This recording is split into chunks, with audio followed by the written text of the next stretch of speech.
हर हर महादेव दोस्तों आज हम आपको एक कथा सुनाएंगे जिसका वर्णन स्कंद महापुराण की सूत संहिता के खंड 4 के अध्याय 25 में मिलता है।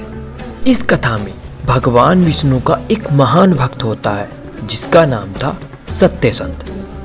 सत्यसंध एक ब्राह्मण था। वह प्रतिदिन पूर्ण निष्ठा से पुष्प आदि से भगवान विष्णु की आराधना किया करता था। नाना प्रकार के वैष्णव मंत्रों का जाप किया करता था। श्रद्धा पूर्वक वैष्णव तीर्थों के दर्शन किया करता था तथा विष्णु भक्तों की भक्ति किया करता था। तब उससे प्रसन्न हो स्वयं भगवान विष्णु उसे दर्शन देने आते हैं। भगवान विष्णु को समक्ष देखकर सत्यसंध उनको प्रणाम करके स्वयं के सामर्थ्य अनुसार भगवान की पूजा करता है। पूजा के पश्चात वह ब्राह्मण भगवान की स्तुति करता है तथा भगवान विष्णु से कहता है, हे देव, मुझ पर कृपा कर भवबंधन से मुझे मुक्ति दिलाइए। तब भगवान विष्णु गंभीर वाणी से सत्यसंध का मार्गदर्शन करने के लिए बोले, हे सत्यसंध, तुम मेरे श्रेष्ठ भक्त हो, सत्यवादी हो, धर्माचरण पर दृढ़ रहने वाले हो तथा उत्तम निश्चय वाले हो। तुम यह समझ लो कि संसार सागर में डूबते हुए लोगों को मैं सीधे ही बचा नहीं सकता। ब्रह्मा आदि देवता भी अकेले यह कार्य नहीं कर सकते।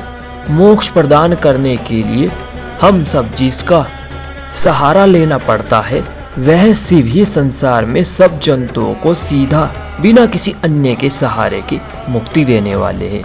न उनके समान कोई है न ही उनसे अधिक। उनका ज्ञान, बल और क्रिया सर्वत्र स्वतंत्र है। मेरा वह ब्रह्मा का ज्ञान, बल, वह क्रिया भी उन्हीं शिव की ही कृपा से है। मैं वह ब्रह्मा आदि देव उनके ही कृपा द्वार से मोक्ष प्रदान करते हैं। वह शिव सत्य आदि स्वरूप वाले हैं। संसार का उनसे कभी स्पर्श नहीं हुआ, अतः वह शुद्ध है, आसक्ति रहित है। वह शिव सबके साक्षी मात्र, अंबिका और शिव से मिला प्रसाद ही मोक्ष है, अन्य का प्रसाद नहीं। मेरा वह ब्रह्मा आदि देव का भी प्रसाद जो मोक्ष देता है वह भी उन्हीं की इच्छा से।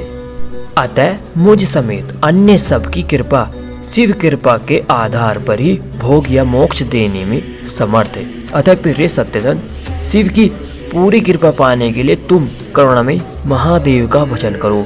महादेव का सहारा लेने पर तुम्हारा इष्ट अवश्य सिद्ध होगा, क्योंकि उन्हें मेरी तरह किसी अन्य के आलंबन की आवश्यकता नहीं है। महेश्वर नाम और अर्थ दोनों तरह महान देव है। अन्य हम सब देव तो है पर महान नहीं है। जो महादेव की आराधना बिना किए केवल मेरी आराधना करता रहे उसे करोड़ों जन्मों में भी संसार से मोक्ष नहीं मिल सकता।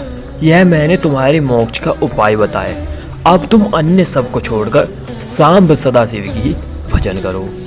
इस प्रकार सत्यसंध का मार्गदर्शन करके गरुड़ध्वज हरि अंतर्ध्यान हो गए। विष्णु कृपा से सत्यसंध ने भी अन्य देवताओं को छोड़ ईश्वर की शरण ली। ईश्वर प्रसाद से उसे वेदांत ज्ञान प्राप्त हो और वह भवबंधन से मुक्त हो गया।